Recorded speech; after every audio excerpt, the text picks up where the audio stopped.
Hi, you guys. Hello, Professor Cowell. All right, nice to see Hello. you again. Hi. All right. So, Hello, how are you? I'm well, thank you. How are you guys doing?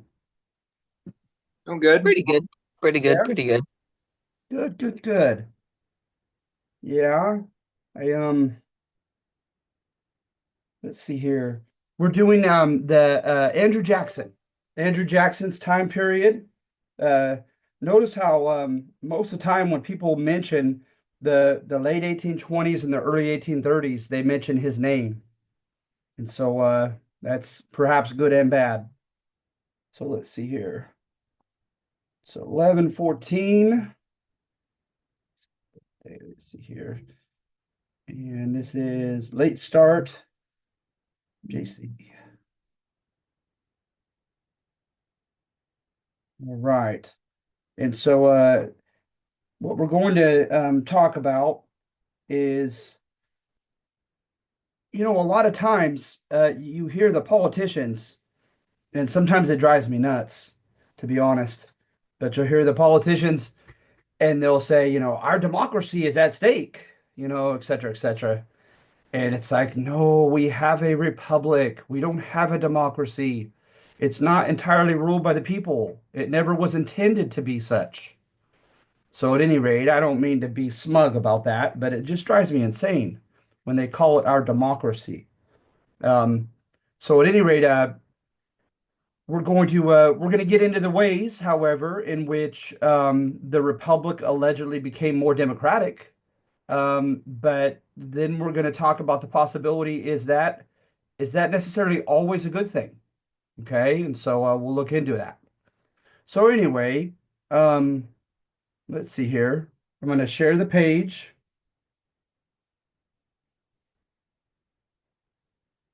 So bear with me. Jacksonian era. All right. So you guys may know that prior to the advent, the rise of Andrew Jackson, he there were a couple things that helped pave the way pretty well for this to happen. Is for one, right? Is you had the first, you have Washington, Adams, Jefferson, Madison, Monroe, and so every one of those except for John Adams was a Southern gentleman from Virginia, a plantation owner, slave owner, uh, kind of gentry background. And so, you had this almost Virginia dynasty, and people didn't take kindly to that in light of our rhetoric. Whether we talked about the French Revolution, we talked about the Scottish Enlightenment, or the French Enlightenment and the Scottish Enlightenment, and they didn't take kindly to a, a privileged landed aristocracy in any way. Then you also had the fact that there had long been resentment toward Alexander Hamilton's Bank of the U.S., right? Because you think about it, they needed money, and so who has money to purchase bond certificates and lend them money? The wealthy, who oftentimes were willing to engage in new industries.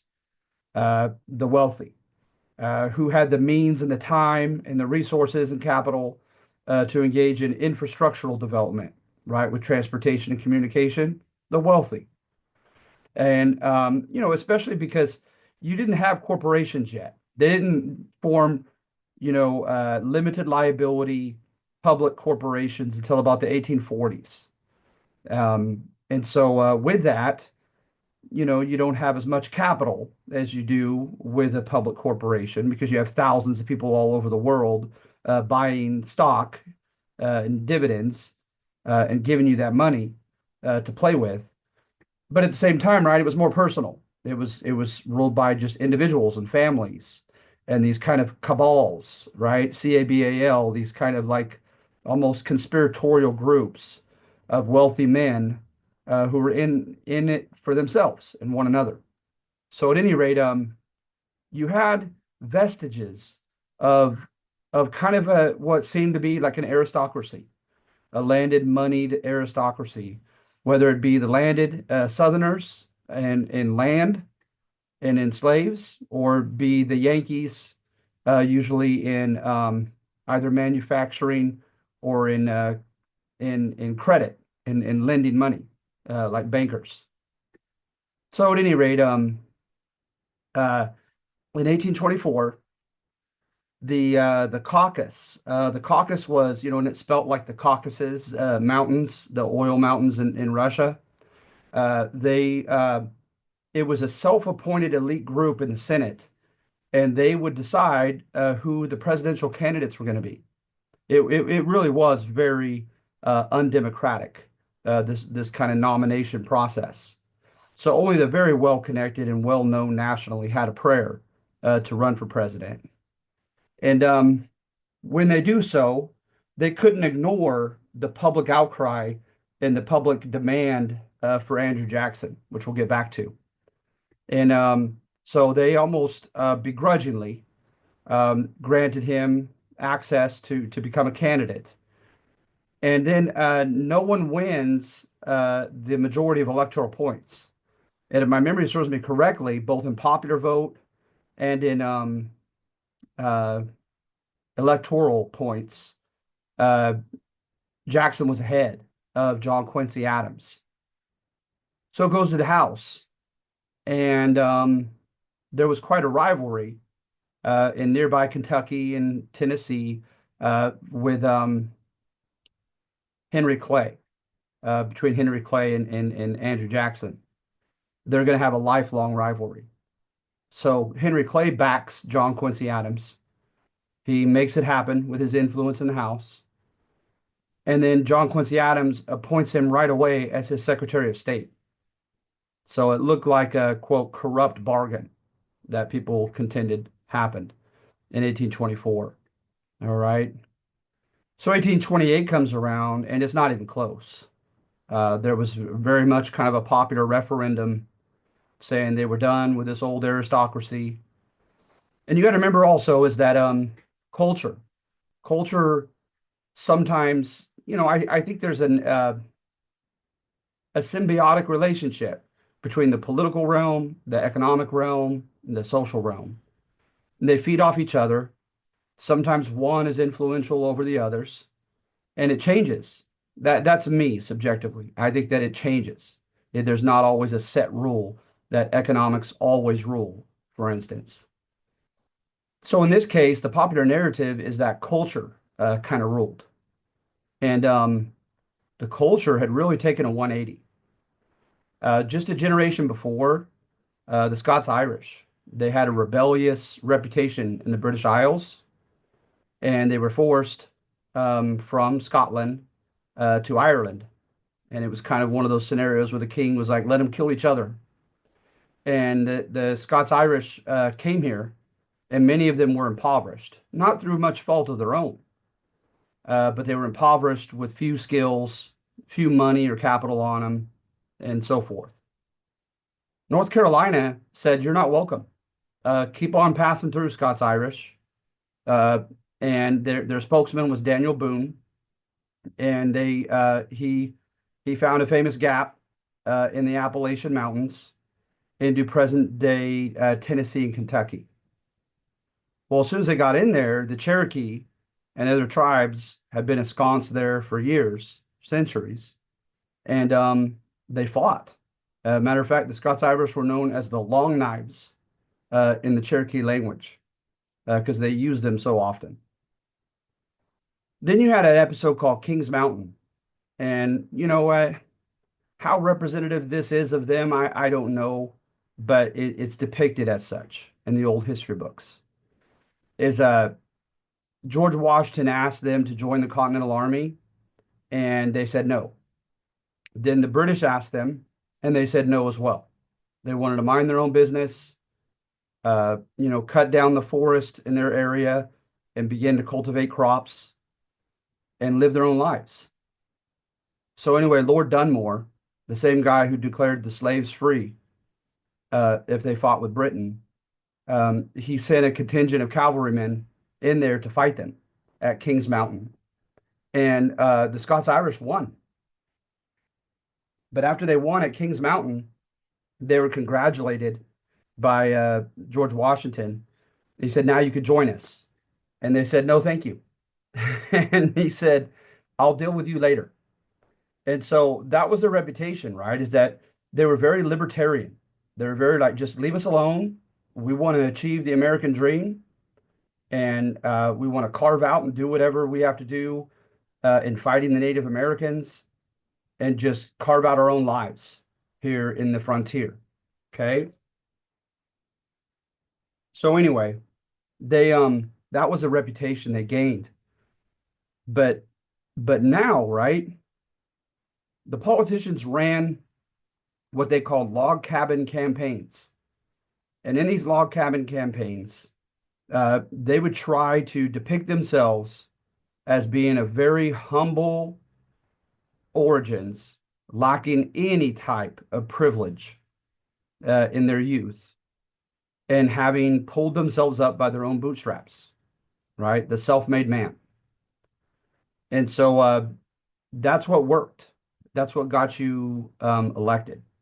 There's a picture in Alan Brinkley's book, and he has Martin Van Buren, who is in some ways his tastes were kind of aristocratic. He was a New Yorker, and he is tasting hard cider, and he rolls his eyes like it's beneath him. You know, it's like having a beer or something, as opposed to wanting his champagne or fine wine. So that's just the way it was. That was the way things were depicted, propaganda wise. And so Andrew Jackson, this age, he was perfect. He was perfect for what they wanted. Um, he was Scots Irish. His dad died in a logging accident when his mom was pregnant with him. His mom and brother died during the Revolutionary War or War for Independence. And he had to live with an abusive uncle, whom he eventually threatened to kill and ran away from at a young age on his own. He apprenticed himself to a lawyer in Tennessee, and he also Got a quick began, question. yeah, Do you know how old he was when he ran away? I want to say like 14. Wow, Yeah, he that's was rough. young. Yeah, don't quote me for sure, but I think he was 14. Yeah, he was pretty darn young. So at any rate, yeah, he apprentices himself and he begins working his way up.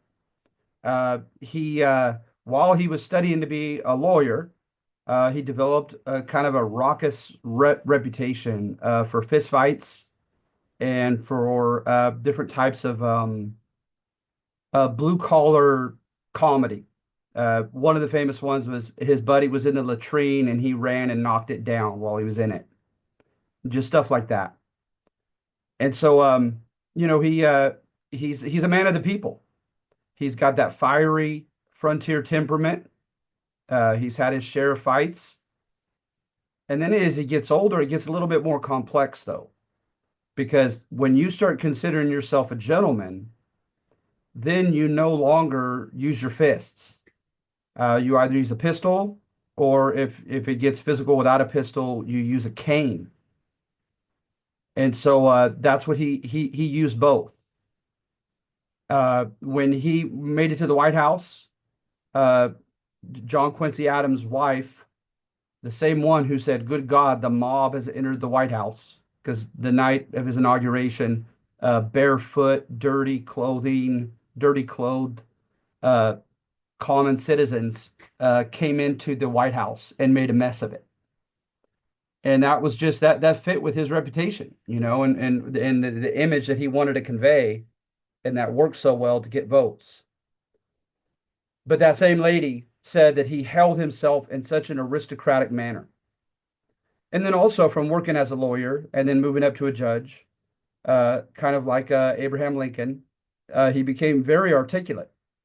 He misspelled a lot, but nevertheless quite articulate for a frontiersman. And so, you know what I mean? He ended up having more of a kind of a polished, almost aloof uh, type persona when he became president. But he never forgot, right, that he was supposedly beholden to what the masses wanted. All right. And here on this, you see a move perhaps beyond Thomas Jefferson. Thomas Jefferson, when he debated with John Adams, he agreed that democracy is a merely a lesser evil. That oftentimes the commoners, being uneducated as they are going to get a lot of things wrong, and they're going to be led by passion and self-interest, trying to get ahead, and they'll make some poor decisions. But he just thought that those decisions would be less pernicious, they'd be less dangerous in their consequences than those decisions made by educated men who knew exactly what they were doing and had very dark motives. Okay. But when you get to Andrew Jackson, there's more of a faith in there's a word called sagacity, like they get the word like wise sage. Sagacity is like worldly wisdom. It's a type of common sense oriented intelligence. Okay. And Andrew Jackson believed that the average common man knew what was best for him and ought to be free to pursue that. And and there was almost this mystical belief that when the masses get together, they will collectively come up with decisions that are wiser than any single individual in that group, right? You think about the different shows where was it Who Wants to Be a Millionaire years back, right? And you're kind of insecure about what you think might be the answer. And somehow you have this hope that you say, you know what, I'm going to go with the audience. I somehow think that the majority of the audience is going to get it right. Okay. And so you have some of that element going on with his almost a mystical element to his belief in the wisdom of the majority. Okay. So at any rate, poor John Quincy Adams, he could not have been more ill-timed, with his political timing as a politician. He was a one-term president, and he was seen in many ways to be quite aristocratic. His dad was John Adams, the founding father. Yeah, Bryce? I was wondering what was his motivation to run for president? Was there any like objective that he wanted to like cause a change? Yeah, I mean, just very generically, he wanted to end the types of aristocratic legacies that were in the Republic.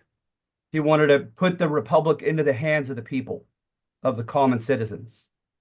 Because That's he at felt, least what he said. is it because he felt unfairly treated by other aristocrats in Oh his yeah, yeah. okay, I think you know what he tied because they still weren't that far away from the Revolutionary War, right?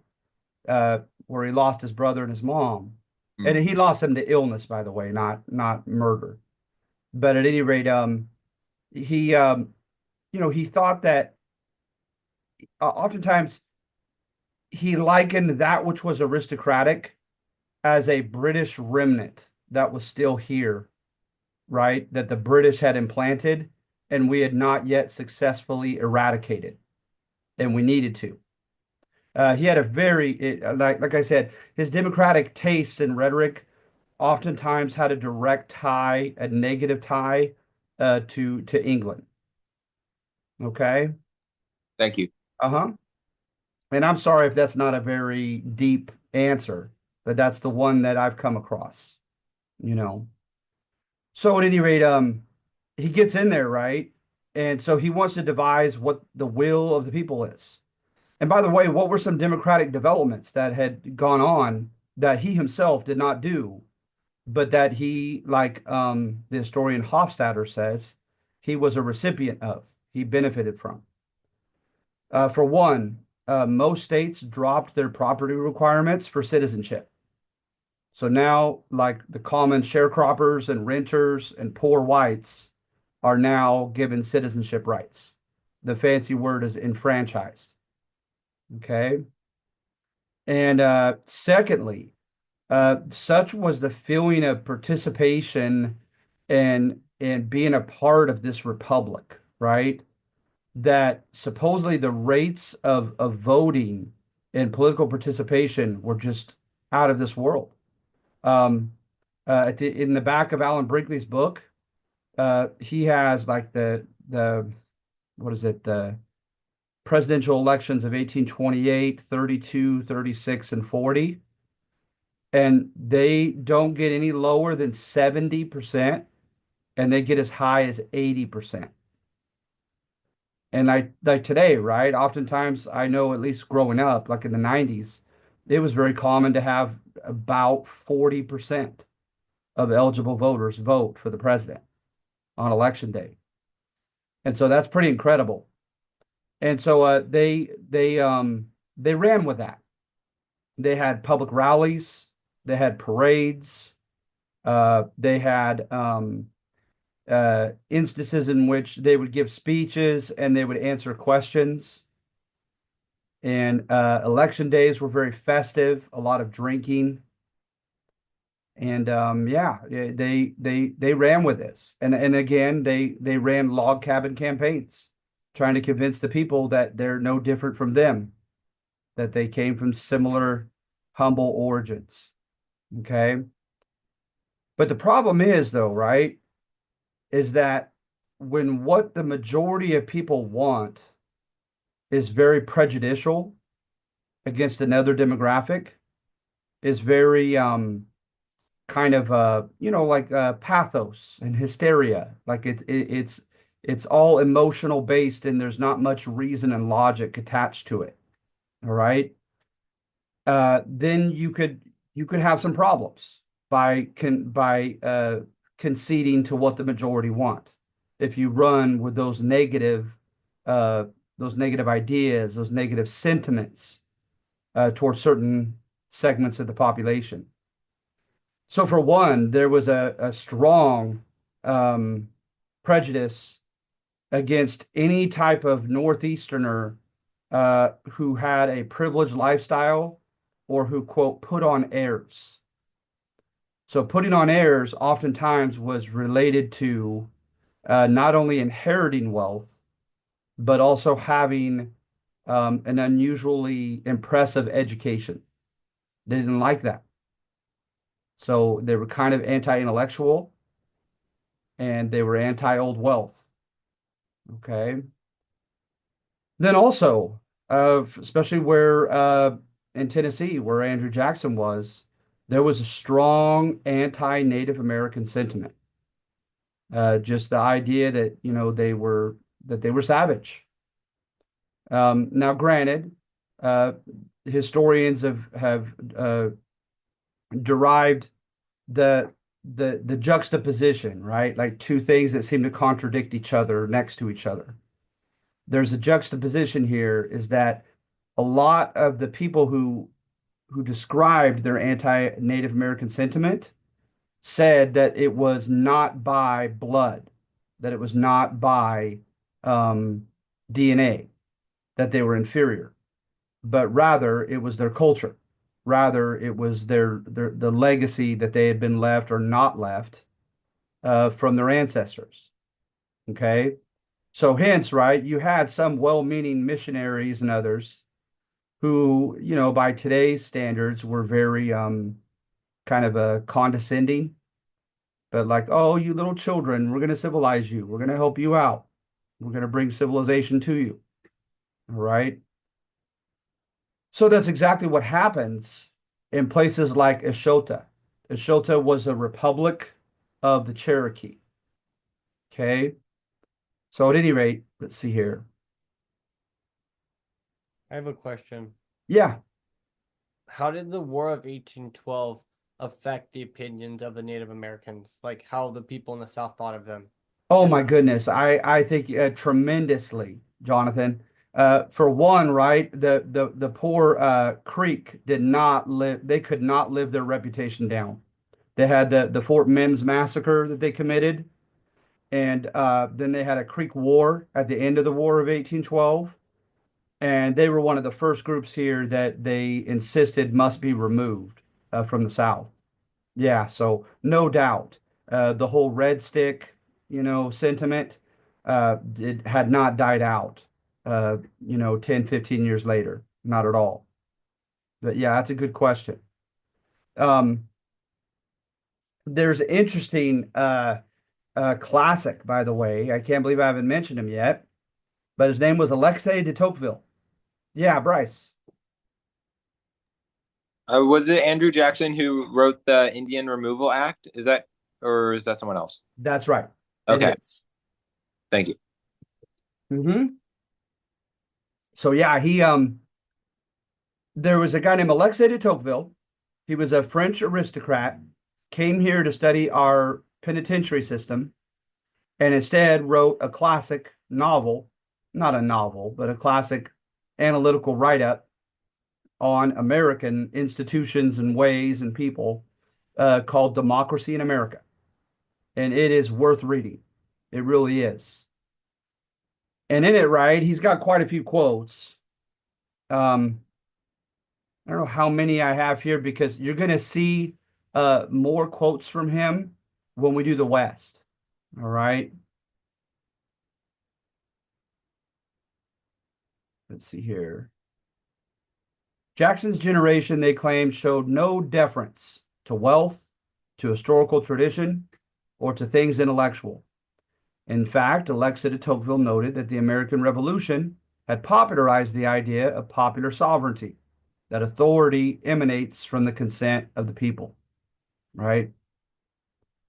Um, there was a sense, right, that if you if you were successful as a politician, you had to hit at least two criteria. One is you should have been from humble origins and earned your way up, not through privilege, not through connections, etc. Right? And two, um, in being wealthy, is that you had to convince your voters that they too could become just like you. Right? It's kind of like a lotto winner. I won the lotto, and so can you. Okay. And so uh, Richard Hofstadter used the term expectant capitalists, that the average Americans were expecting to join the business-oriented capitalist class. Okay. He says an American, sorry, Griffin, hold on to what you're going to say, okay?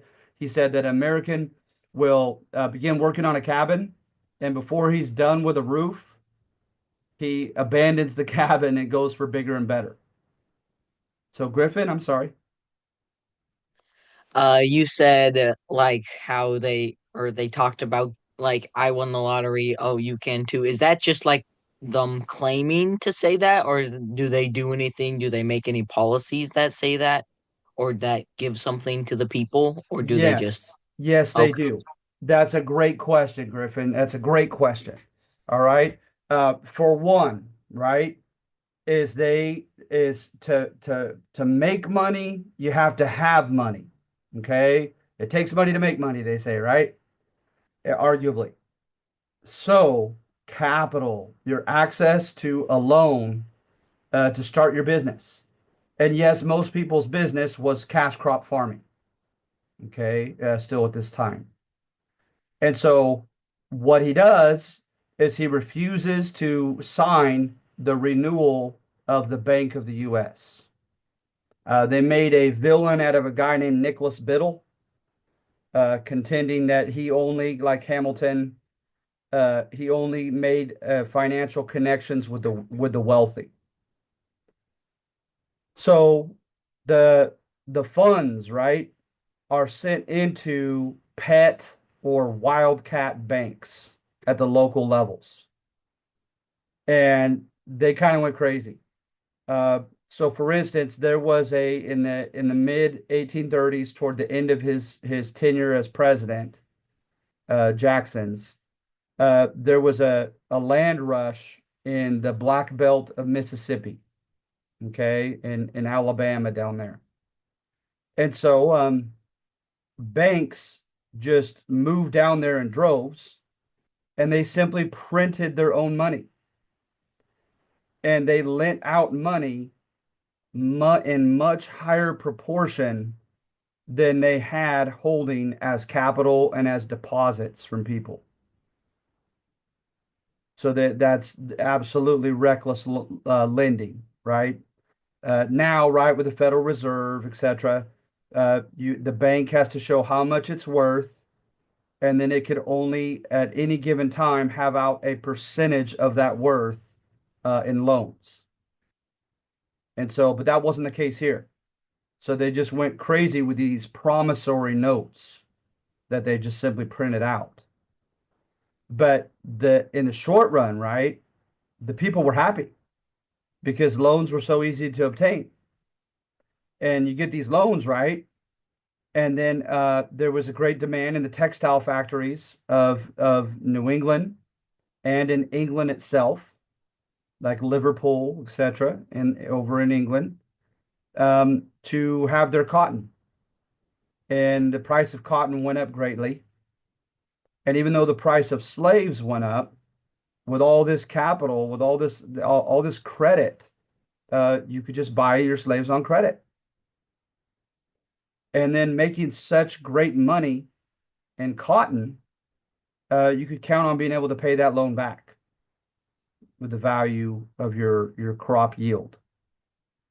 So at any rate, so yes, Griffin, they promised access to credit will become easy, and they promised access to land will become easier as well. Jake?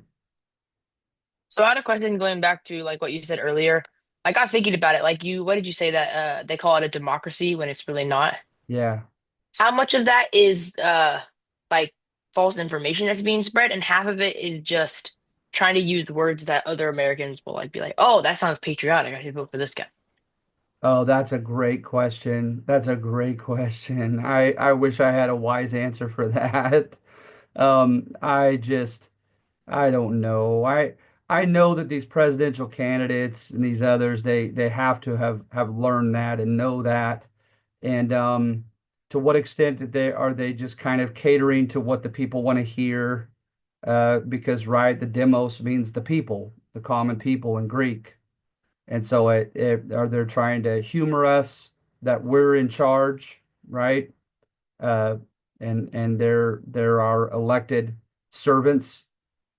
And to what extent is something darker than that going on? I don't know. I'm sorry. That's a good No, no, no, question, that though. helps. That's a good question. And I'm sorry, that was a weak answer. But yeah, I don't begin to know. I don't follow up on contemporary politics as well as I should. And I sure as heck don't want to get polemical against one party or the other, which should be easy actually for me because I'm disillusioned with both.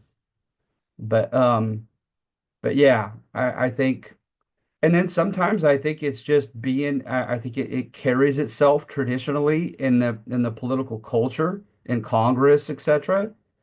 And there's a tad bit of genuine ignorance whereby they come to believe it themselves, that we got a democracy going on. But this number here, right, is supposed to, uh, when you look at the warnings of Alexa de Tocqueville and you look at writings by like H.W. Brands and other big historians, they use it as a warning. They use it as a warning that perhaps Montesquieu, had it right, that there should be no branch of government, there should be no segment of the population, there should be no segment of the political organization that has tyrannical control over others, that it all should be well balanced, right? Because after all, that was the whole idea of a republic, is Rome had the Senate, and the Senate, historically got a little out of control and chose puppets as their consuls. And so then they developed the tribunes to be elected. And that had balance for a while. And of course, it wasn't ever ideally perfect because the tribunes, you look at the time of like the Gracchus brothers, they kind of riled up the common people, and the senators began murdering the Gracchus brothers. And you had political violence between the elected tribunes and the aristocratic Senate. And so Rome didn't remain, the Republic didn't last, but it was intended to try to avoid the excesses of all three of the major forms of Aristotelian from Aristotle government. A monarchy, a rule by one person, a chief executive, an aristocracy. Aristoi means the best in Greek. So people that were like the best educated and had leisure and were supposedly more adept at governing, and the demos, the common people. So that's what we're supposed to have. And but for certain, there's evidence that Andrew Jackson did not always respect that balance, and he unapologetically wanted the triumph of the demos, over any form of aristocracy here. So when you think about it, right, Supreme Court justices are handpicked for life. They don't have to make any type of friends. They don't have to make any type of popular decisions. They're there for another reason, right? Arguably.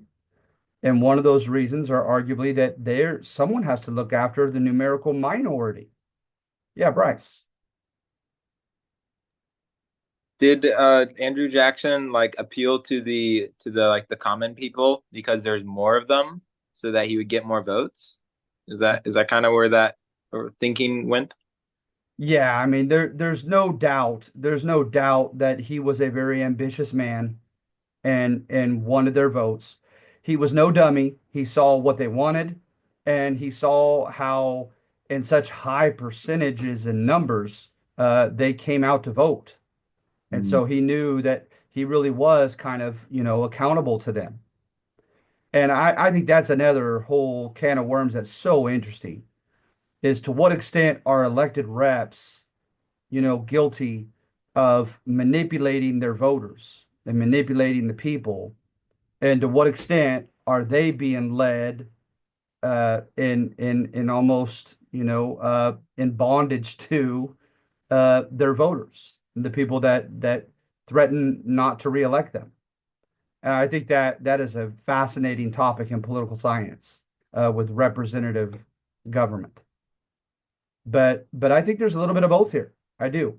I think that he was no dummy. He knew that his generation was pretty darn accountable, whether they wanted to be or not, to the common voters, because for the simple reason that they came out in such high numbers. Um, but at the same time, did he also really truly believe this rhetoric of the wisdom of the common man, his sagacity, and all that? And I think he may have.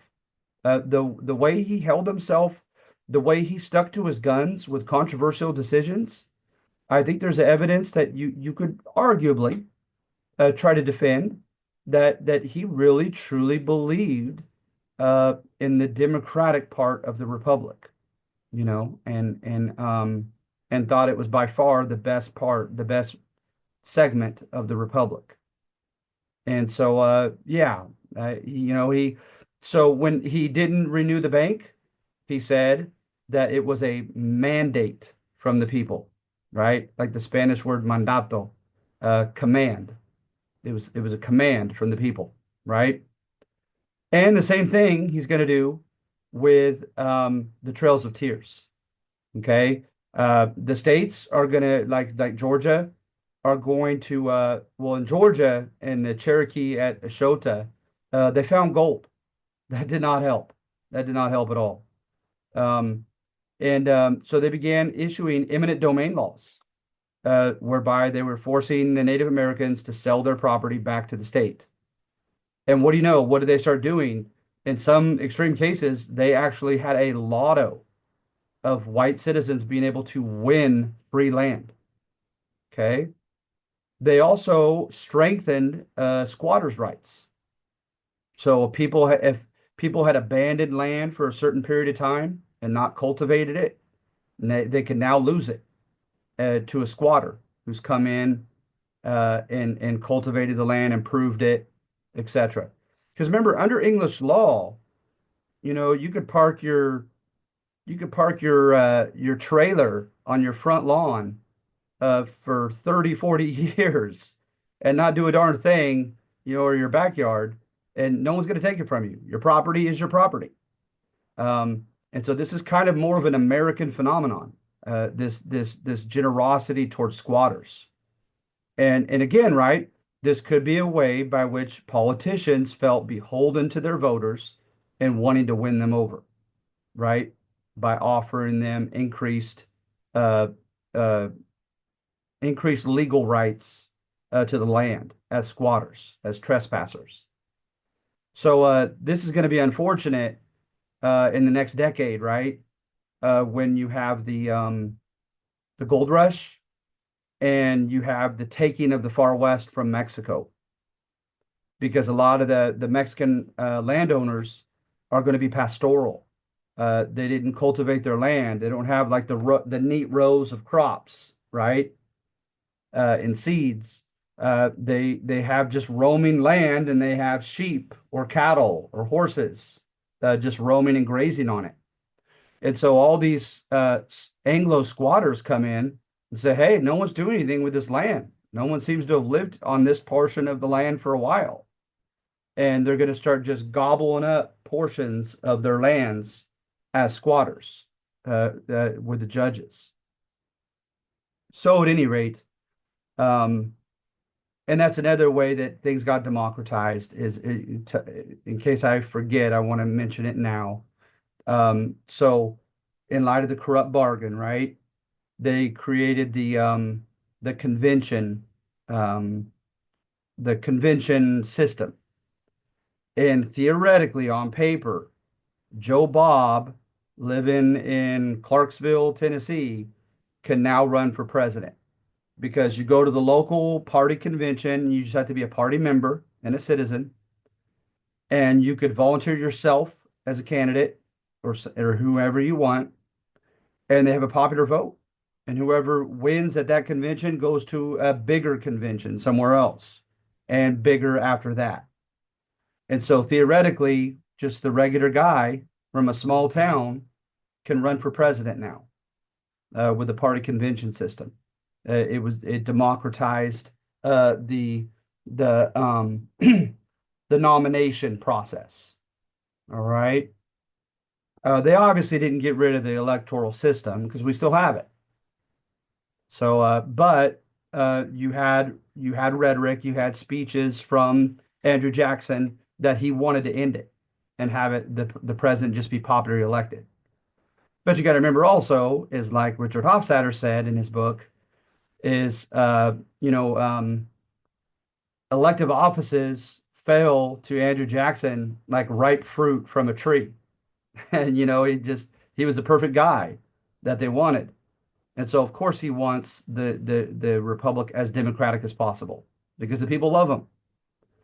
So anyway, um, with these eminent domain laws, right? The Cherokee in the Worcester case took it to the Supreme Court under a guy named William Wirt, and they were quite wise in their strategy. They had tried to appeal to the humanitarianism of the judges before, and it didn't work well because anti-Native American sentiment was just real, you know. So this time they made it about state versus federal power. All right. And of course, the judges are no dummies. They know that decisions can create precedents for the future to be followed, right?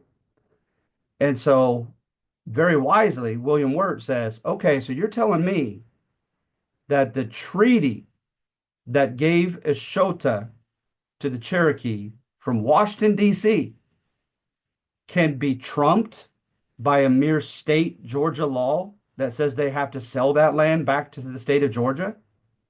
And it worked, right?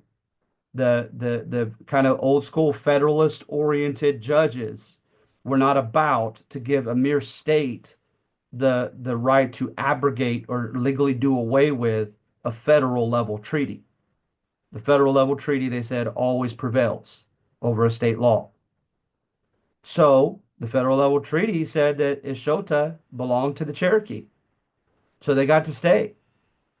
And then Andrew Jackson comes in and says, right, and we don't know if he actually said this, but it's a fair anecdote uh, because it's equated by his actions.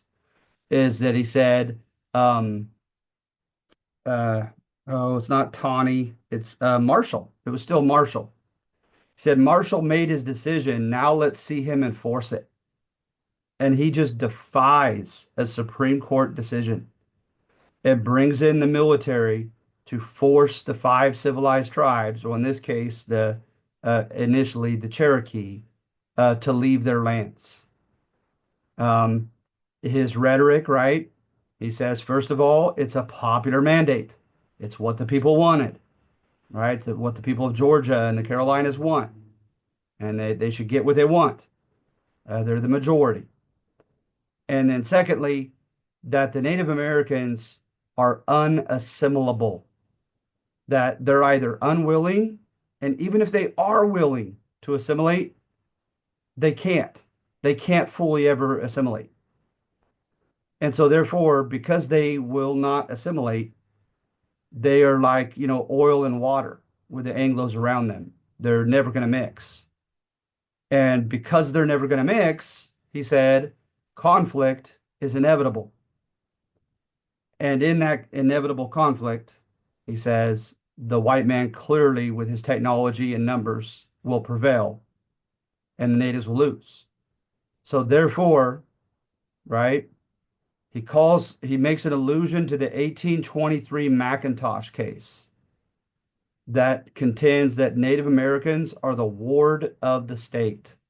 They're the ward of the federal government. Uh, Back in England, people who were wards of the state were orphans, prisoners. It's like literally you are helplessly at the mercy of and in need of the government's protection and just to take care of you. It's kind of a very scary place to be, some people would say. So at any rate, for their good, he says, he's going to force them across the Mississippi into present day Arkansas and Oklahoma, Fort Gibson, Fort Smith, etc., into this Indian territory. So I said populism, right? Appealing to the lowest common denominator, appealing to people's, prejudices, who they hate, who they fear, and all that, in the name of democracy. No, I mean, just that could be scary. That could be scary. So the joke is, right? In a democracy, sometimes it could be two wolves and one lamb voting on what's for dinner. And of course, you know who's going to get eaten.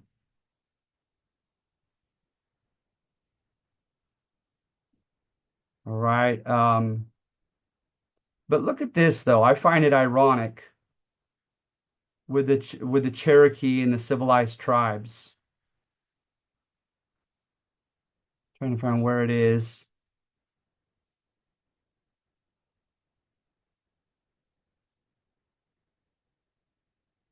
I wanted to show, to illustrate the degree to which they were already assimilating.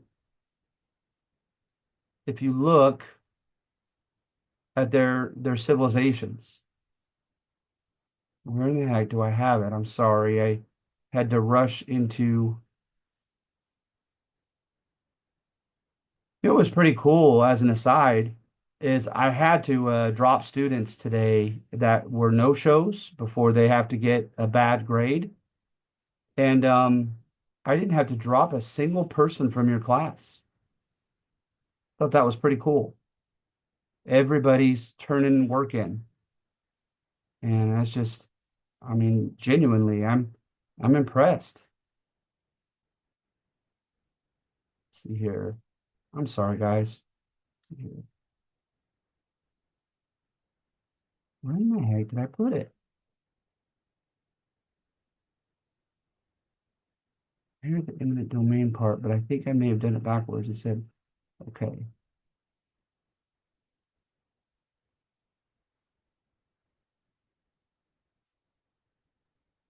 Here we go. Let's see here. Ironically,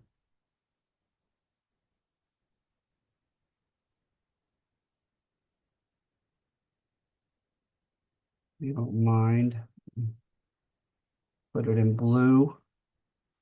So it stands out, but it's like sometimes it's difficult to read the red, especially the way it prints. Ironically, Native American tribes like the Creek, Choctaw, and Cherokee were cultivating vast acreage and integrating farm products therefrom into the marketplace. They were accepting mission schools and received federal patronage for such, including grog shops. Remember, grog shops are where you work with in metallurgical objects, okay? Including grog shops and other avenues to skilled labor directly applicable to their contemporary market in technological and industrial trends. As early as during Thomas Jefferson's presidency, half-breed, and of course that's in a quote, Cherokee leaders of the Grand Council, like Major Ridge, perceived a change in winds. Wild game was disappearing from Cherokee hunting ground, and the U.S. government was beginning to sell unoccupied Cherokee land to white settlers. The Cherokee women began to make a profit from spun cloth. Let's see here. At first, they were indifferent to Christianity, but that changed. Moravian and Presbyterian missionaries came and gave instruction to the kids in school. There was a guy named Doublehead who did not want to learn the paleface ways, and he was a bit violent, but he himself was murdered, and so kind of taken out of the equation. Let's see here. They began a voluntary process of assimilation. Um, Sequoyah devised his own writing system. They used the Phoenician American English alphabet, and then just sounded things out phonetically from their language and wrote it out. They had newspapers.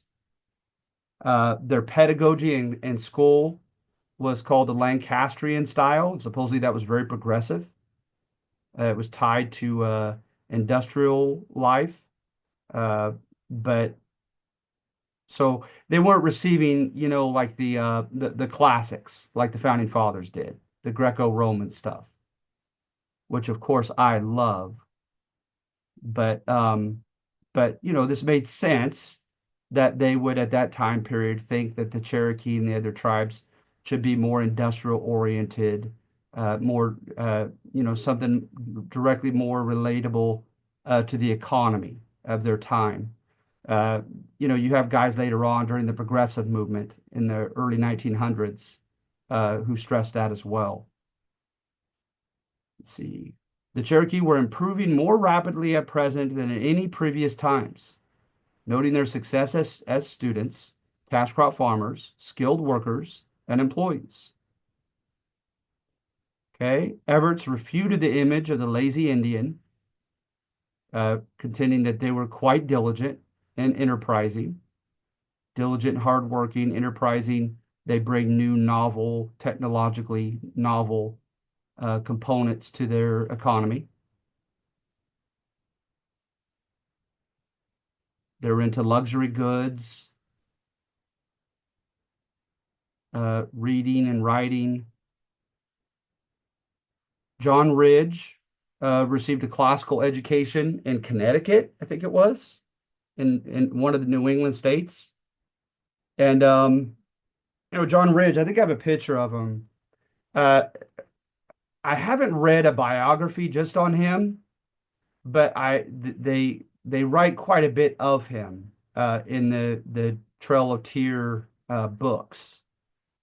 He ultimately gave the consent, the Cherokee consent to leave the land. And yeah, that's him right there. Okay. So at any rate, he he had a sense of fatalism that they didn't have much of a choice, especially when the American troops came there, that there wasn't much of a choice involved. And so he makes a decision to sign off on it, and he will later be murdered by his own Cherokee people. some of the warriors, for selling out to the paleface and signing their removal.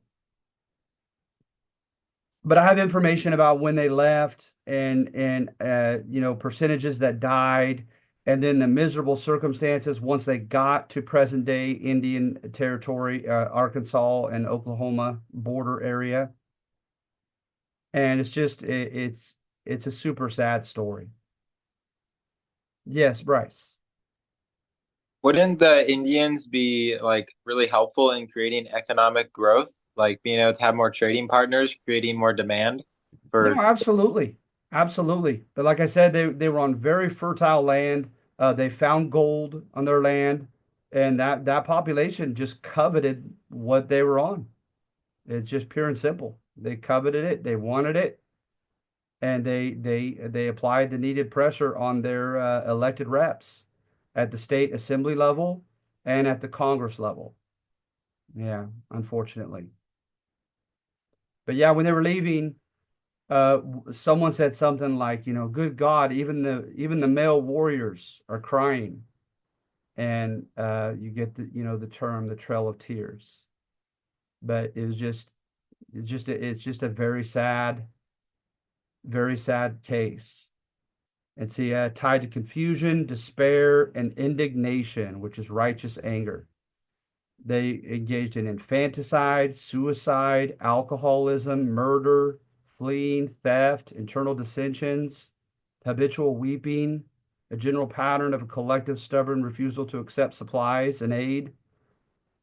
You see to this very day, especially in places up like Alaska, you look at the reservations, and they have some of the the highest rates of stats that are tied to the misery index, right? They have something called the misery index, and they look at like unemployment, how low the income is. They look at criminal rates. They look at drug addiction rates. It's just awful when they do those criteria. The Native Americans on some of our reservations to this day, it's too high. It's just too high.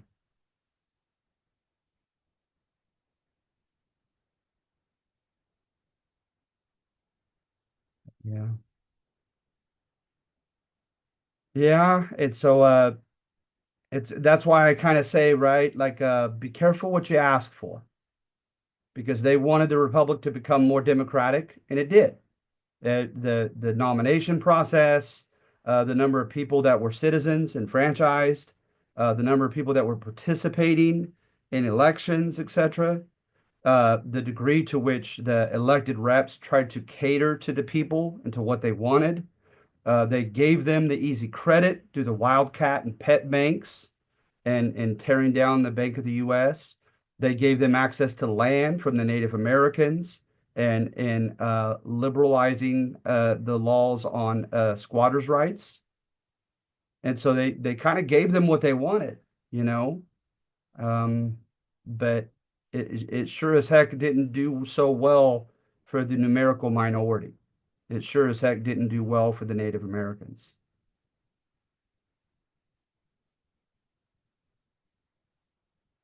So yeah. Any comments or questions, guys?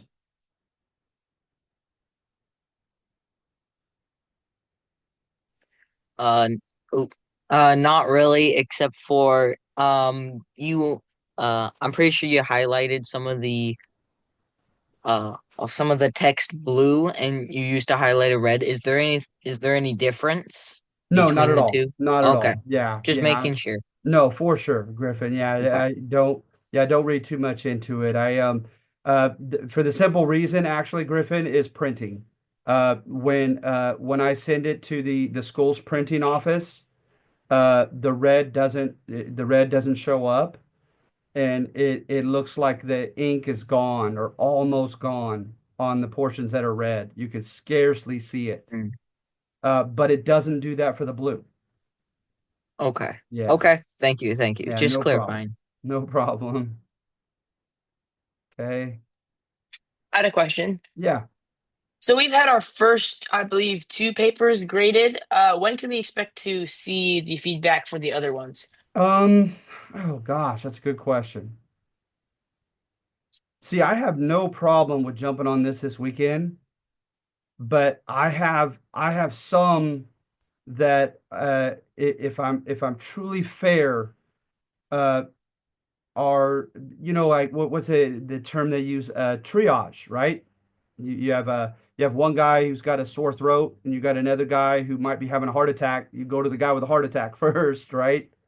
And so if I triage, um, I have one class, and I'm not proud to say this, but I have one class that had begun in August, and I've only done one assignment, one, and they've been doing this since August. So I feel like I need to jump on their assignments first. But I could do your class second. I have no problem with that. Okay. That'd be great. I'm All just right. wanting to make sure that like I'm doing it right and that Sure. I can Sure. maintain a good grade, even though obviously the due dates are coming up soon. So I just wanted to make sure that I'm doing what's being asked and that I'm Of getting a course. good grade on meeting all the criteria. Of course. Yeah. No, I love it. That's just who you guys are. You guys are like the model students who you have those concerns and you care that much about it.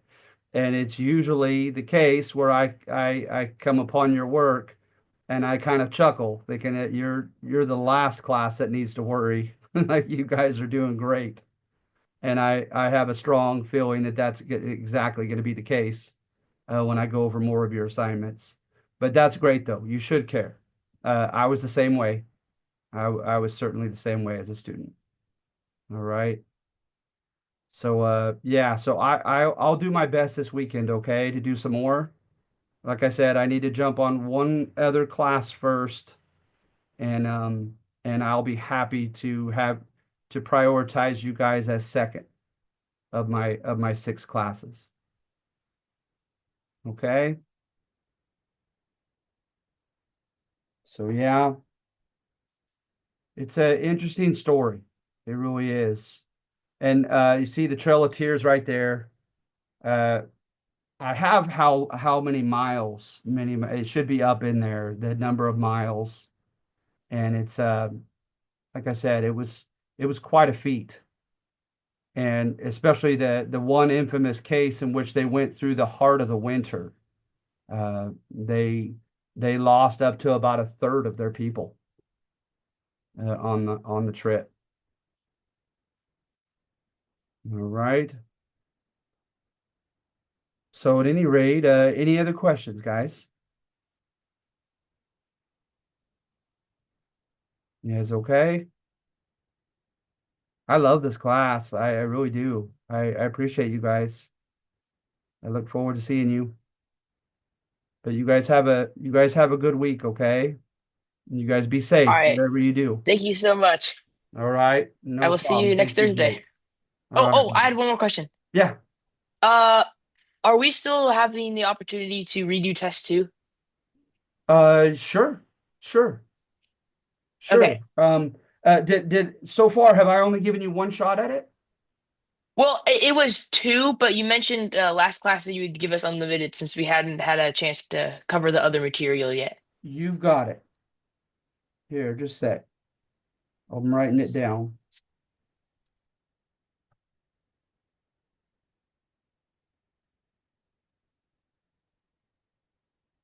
All right, guys. So after all this time, me make sure again I have your names.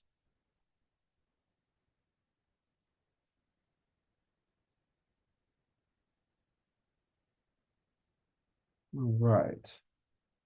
So I had one question. Yeah. I was wondering exactly if Andrew Jackson was he successful?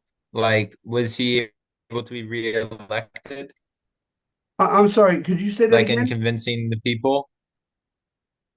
Was he able to be reelected, Andrew Oh, Jackson, yes. Yes, after and his and and political uh campaign?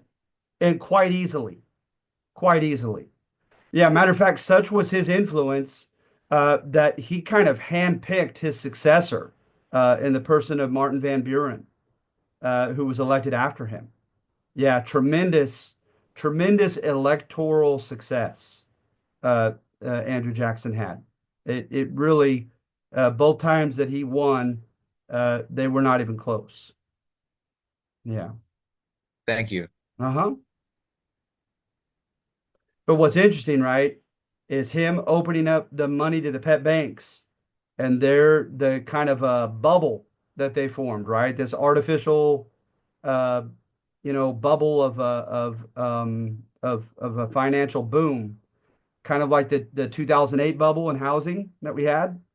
It eventually fell flat, and arguably, it helped cost the reelection of his successor, Martin Van Buren.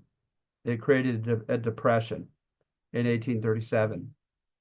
And yeah, it was pretty intense, right? So yeah, but yeah, I would highly recommend you guys when you have time on the side, not now, you're too busy with your schoolwork, but by all means, take a look at my footnotes because I've been quite lucky in some instances of coming across some darn good sources, some good books. If you're ever interested, like to read on the site. And Okay. then again, if we want to look into those books, would we go to just Amazon or a Yeah, bookstore? that's Where where that's where did that's you what I find them? do, Griffin. Okay. I've had great luck with used ones. When they say that they're in good condition, like literally without exception, they've been in good condition. Jonathan? I was just gonna ask, was it Tocqueville? Didn't was it? Oh no, I was thinking Tolstoy because I was thinking, did he was because wasn't Tolstoy the one who wrote War and Peace, and de Yes, Tocqueville wrote Democracy in America? that's right. Yeah, de Tocqueville wrote Democracy in America. Tolstoy wrote War and Peace. Yeah, I don't know about you, but that's one of those classics that I still want to read and have not. I'm in the middle of Dostoevsky's Crime and Punishment right now, and boy, it's good. It's adult level though. It's he does something terrible at the beginning of the novel, but so at any rate, so yeah, I'm not even necessarily recommending that one to you guys, but I've always wanted to read War and Peace, right? So you guys have a great week, okay? You guys take care. I appreciate you. Okay. Thank you, Professor Cowell. Thank Thank you. you Thank Yes, for thank giving you you. your so time. much. Thank you. Have a great week.